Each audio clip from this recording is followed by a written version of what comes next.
Welcome to point decoded. Venkateswara Swamy మహిమ అన్నది మనందరికీ తెలుసు. ఖండాంతరాలు దాటి హిందూ మత ఆచారాలను దాటి వాళ్ళ విశ్వాసాలను దాటి మరి ఇప్పుడు ప్రపంచవ్యాప్తంగా ఆ దేవదేవుడి గురించిన డిస్కషన్ జరిగింది. అయితే అది ఎంత ప్రతిష్టను మూట కట్టుకుందో అంతే అప్రతిష్టను మూట కట్టేందుకు అటువైపుగా చాలా ప్లానింగ్లే జరిగాయన్నదైతే మనకు అర్థమవుతుంది. ముఖ్యంగా లడ్డూ కల్తీ అంశం సంబంధించిన విషయం ఏదైతే ఉందో అది దేశ విదేశాల వరకు కూడా వెళ్ళింది అన్నదైతే ప్రతి ఒక్కరూ యాక్సెప్ట్ చేయాల్సిన అంశం. ముఖ్యంగా అది ఆంధ్రప్రదేశ్ రాష్ట్రంలో ప్రారంభమైన ఆ డిస్కషన్ కాస్త నేషనల్ మీడియా దాని మీద కాన్సన్ట్రేట్ చేయడము, దాని మీద ఫోకస్ చేయడంతో ఇప్పుడు దేశ విదేశాల్లో కూడా దాని గురించి డిస్కషన్ జరిగే స్థాయికి అది వెళ్ళిపోయిందని మనం చెప్పాలి.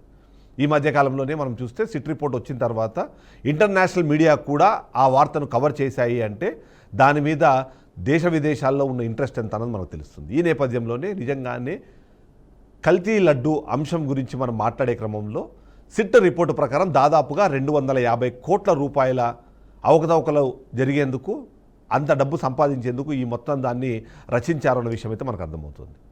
జంతు కొవ్వు కలవలేదు అన్న సిట్ రిపోర్ట్ని పక్కన పెట్టి జంతు కొవ్వుతోనే తయారు చేశారని చంద్రబాబు నాయుడు చేసిన వ్యాఖ్య ఏదైతుందో ఇప్పటికీ కూడా దానికి అతను కట్టుబడి ఉన్నట్టుగా కనిపిస్తుంది. అందులో భాగంగానే సిట్ రిపోర్టును కూడా పక్కన పెట్టి మరొక ఏకసభ్య కమిషన్ని పెట్టి ఆ సిట్ రిపోర్ట్లో మిస్ అయిన అంశాలని మేము చెప్పి దాన్ని మేము ప్రూవ్ చేస్తామనే విధంగా మాట్లాడుతున్న సిచ్యువేషన్ని మనం ఇక్కడ గమనించాలి. ఈ నేపథ్యంలో ఆయన చేసిన ఒక వ్యాఖ్య ఏదైతే ఉందో ఆ వ్యాఖ్యను డీకోడ్ చేయాల్సిన అవసరం ఉన్నదైతే నాకు అనిపించింది. అదేంటంటే ఏదైతే కల్తీ లడ్డు అంశాన్ని ఏదైతే మనం మాట్లాడుతున్నామో లడ్డూలో జంతు కొవ్వును కలపడం ద్వారా, ఫిష్ ఆయిల్ని కలపడం ద్వారా, గొడ్డు కొవ్వును కలపడం ద్వారా ఆ దేవుడికి ఉన్న మహిమను తగ్గించే ప్రయత్నం జరుగుతోంది అన్నది చంద్రబాబు నాయుడు చేసిన వ్యాఖ్య. ఒకసారి ఆలోచించాల్సిందే. నిజంగానే లడ్డూలో కల్తీని చేసి కల్తీ వస్తువులతో నైవేద్యాన్ని తయారు చేసి ఆ నైవేద్యాన్ని దేవదేవుడికి ఇస్తే ఆయన మహిమ తగ్గిపోతుందా? అంతేకాకుండా ఏం జరుగుతోంది ఈ విషయాన్ని మనం చూస్తే మొదటి క్వశ్చన్ మనం ఇక్కడ చూడాలి. కల్తీ అంటే లడ్డూ కల్తీతో దేవుడి మహిమ తగ్గుతుందా అన్నదే మనకి ఇక్కడ క్వశ్చన్.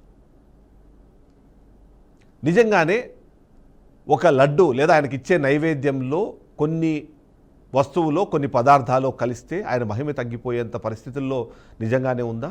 300 ఏళ్ల చరిత్ర ఉన్న లడ్డూని ఎప్పుడో శతాబ్దాల క్రితం తయారు చేసిన ఒక రెసిపీ అనే పదం వాడకూడదు, కానీ ఏ పదార్థాలని వాడాలి, ఎంత మోతాదులో వాడాలి, ఎలా తయారు చేస్తే ఆ దేవదేవుడి ప్రసాదం తయారవుతుందని దానికి సంబంధించిన కొన్ని కొలతలు, దానికి సంబంధించిన అంశాలు ఉంటాయి. అలా కాకుండా కొత్త పదార్థాన్ని దాంట్లో యాడ్ చేసిన, ఉన్న పదార్థాన్ని తీసేసిన దానికి ఉన్న ప్రాశస్త్యం తగ్గిపోతుంది అన్నది వాస్తవం. కానీ అలాంటి లడ్డూలను తయారు చేయడం ద్వారా దేవుడి మహిమ తగ్గిపోతుందా? ఆ పరిస్థితి ఉంటుందా? ఆ క్వశ్చన్ మనం ఖచ్చితంగా ఇక్కడ చూడాల్సిందే. లడ్డూ కల్తీతో దేవుడి మహిమ తగ్గే అవకాశం లేదు అన్నది మనం చెప్పాలి. వాస్తవానికి ఇంకా మాట్లాడితే హిందువుగా మనం పుట్టి, హిందువుగా మనం పెరిగి, హిందువు ఆచారాలు మనం నమ్ముతున్న నేపథ్యంలో నిజంగానే ఏదైనా తప్పు జరిగినా, ఏదైనా సరే ఆ పదార్థం కలిసినా సరే దేవదేవుడి పాదాల చెంతకు అది చేరగానే అది ప్రసాదమే అవుతుంది తప్ప దానికి వేరే పేరు ఉండదు. కాబట్టి లడ్డు అనే పదం కన్నా ఆ ప్రసాదం ఏదైతే ఉందో, ఆ మహాప్రసాదం ఏదైతే ఉందో అది ఎలాంటి కల్తీ జరిగినా, ఎలాంటి పదార్థాలు కలిసినా సరే దానికి ఉన్న ప్రాశస్త్యము తగ్గదు, దానికి ఉన్న మహిమ తగ్గదు. అలాంటిది ఆ లడ్డూ కల్తీతో నిజంగానే చేసే అవకాశం ఉంటుందా? ఖచ్చితంగా ఉండదు అని చెప్పాలి, అలా జరగదు అని చెప్పాలి. ఈ నేపథ్యంలో మనం సెకండ్ క్వశ్చన్ ఒకసారి డీకోడ్ చేసే ప్రయత్నం చేద్దాం. మనం మాట్లాడుతున్నట్టుగా కల్తీ లడ్డూతోనే ఆ పరిస్థితిని చూసేలాగైతే చరిత్రలో ఎన్నోసార్లు తిరుమలపై దాడులు జరిగాయి. అవి ఏమేమన్నది కూడా ఒకసారి మనం చూడాల్సిన అవసరం. ఎందుకంటే చరిత్రను చూస్తే తిరుమలపైన ఎన్నిసార్లు దాడులు జరిగాయి అన్న అంశాన్ని మనం ఇప్పుడు చూడాల్సిన అంశం కనిపిస్తుంది. తిరుపతి దేవస్థానానికి సంబంధించి కలియుగ ప్రత్యక్ష దైవంగా మనం చెప్తాము. ఆ కథ ప్రకారం కూడా కలియుగంలో ఆయన వెంకటేశ్వర స్వామిగా 10వ అవతారంగా ఆయన వెలిశారన్నది మనందరికీ తెలిసిన అంశమే. ఆ నేపథ్యంలో 12వ శతాబ్దం నుంచే ఇక్కడ దేవుడి ఆలయం పైన, ఆ హిందుత్వాన్ని పైన, అలాగే దేవుడికి సంబంధించిన మహిమల పైన దాడులు జరిగాయని చెప్పాలి. అందులో ముఖ్యంగా పురాతన కాలంలో చూస్తే మనం మాట్లాడుకుంటాము క్రీస్తు శకము, క్రీస్తు పూర్వము అని చెప్పి. అలా కాదు, ఈ దాడులన్నింటినీ మనం సంబంధించి చూసినప్పుడు కొన్ని ఆధారాలు మనం చూడాల్సిన అవసరం ఉంటుంది. చారిత్రక ఆధారాల ప్రకారం మనం చూస్తే 12వ శతాబ్దంలో ఢిల్లీ సుల్తానేట్ దండయాత్రలు చేశారు. 12వ శతాబ్దంలో ఇస్లామిక్ దండయాత్రికులు దక్షిణ భారతదేశాన్ని పైన దాడి చేసి దోచుకున్న సందర్భాలు మనకు తెలుసు. దానికి సంబంధించిన వివరాలు కూడా మనం చూసొచ్చు. ఈ సమయంలో శ్రీరంగం ఆలయం నుండి శ్రీరంగనాథ స్వామి విగ్రహాన్ని 41 సంవత్సరాల పాటు తిరుపతిలో దాచిపెట్టారు అంటేనే మనము తిరుపతికి సంబంధించిన గొప్ప అంశాన్ని మనం ఇక్కడ గుర్తు చేసుకోవాలి. అంటే శ్రీరంగం లాంటి గొప్ప ఆలయంలో ఉన్న ఆ దేవుడికే 41 సంవత్సరాల పాటు తిరుమల తిరుపతి దేవస్థానంలో ఉన్న ఈ దేవస్థానం దానికి ఆశ్రయం ఇచ్చింది.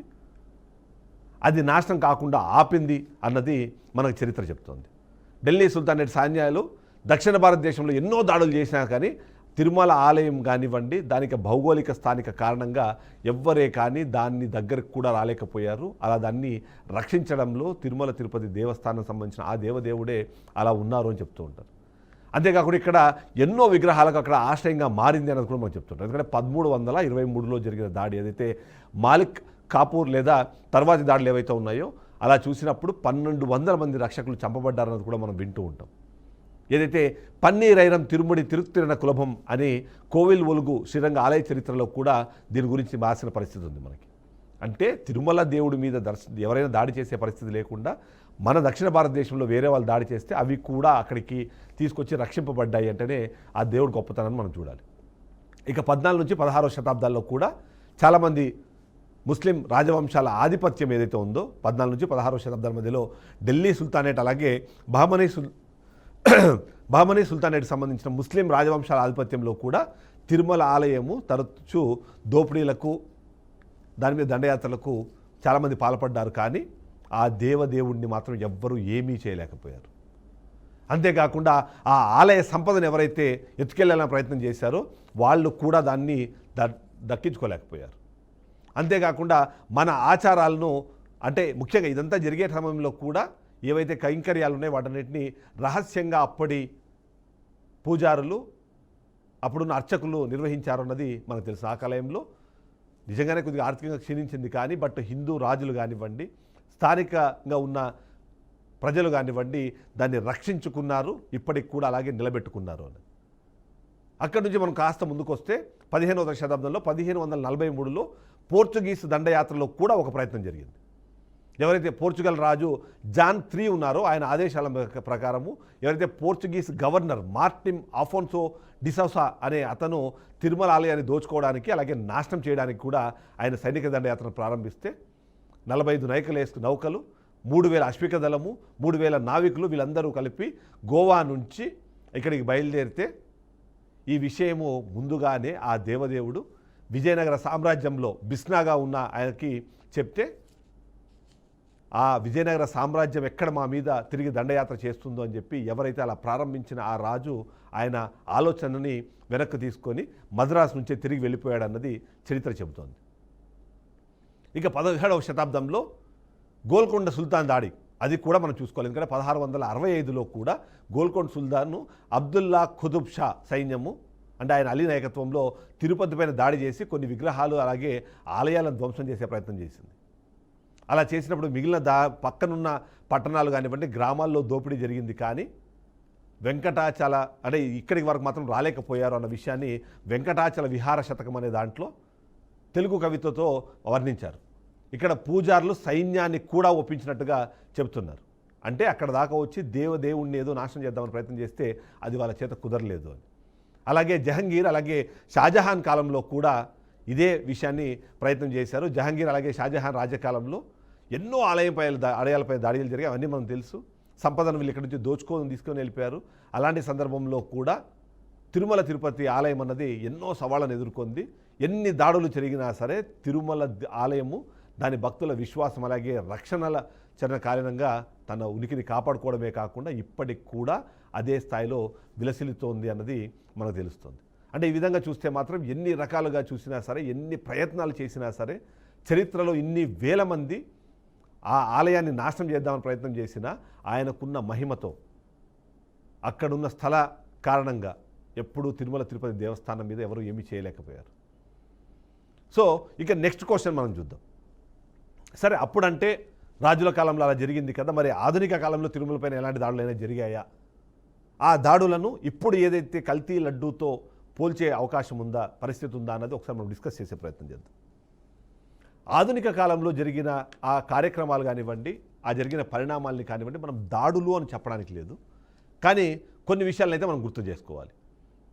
నిజంగానే ఆ దేవదేవుడికి సంబంధించిన పురాతన కాలం నాటి వీడియోలు ఎవరు చూసినా సరే మనకు కనిపిస్తున్న ఇప్పటి ఆలయంతో పాటు ముందు 1000 కాళ్ళ మండపం ఉండేది. అంటే 1000 స్తంభాల మండపం ఒకటి ఉండేది. అక్కడ ఎన్నో కైంకర్యాలు జరిగేవి, ఎన్నో ప్రోగ్రామ్స్ జరిగేవి. అవన్నీ కూడా మేబీ ఒక 20 సంవత్సరాల క్రితము 25 సంవత్సరాల క్రితము ఉన్న వాళ్ళకి అది పూర్తి స్థాయిలో గుర్తుంటుంది. ఆ 1000 కాళ్ళ మండపం ఏదైతే ఉందో అది కేవలం దేవుడికి సంబంధించిన అంశమే కాకుండా అక్కడికి వచ్చే భక్తులకు కూడా అది నివాసంగా కనిపించేది. మరి ఈ 1000 కాళ్ళ మండపం ఇప్పుడు కనిపించట్లేదు కదా, మరి అది ఎవరి హయాంలో జరిగింది? ఆ ప్రశ్న వచ్చినప్పుడు సమాధానం చంద్రబాబు నాయుడు దగ్గరికి వెళ్ళి ఆగుతుంది. ఎందుకంటే ఈ 1000 స్తంభాల మండపం ఏదైతే ఉందో అది వెంకటేశ్వర స్వామి ఆలయంలో దాని ముందుండేది.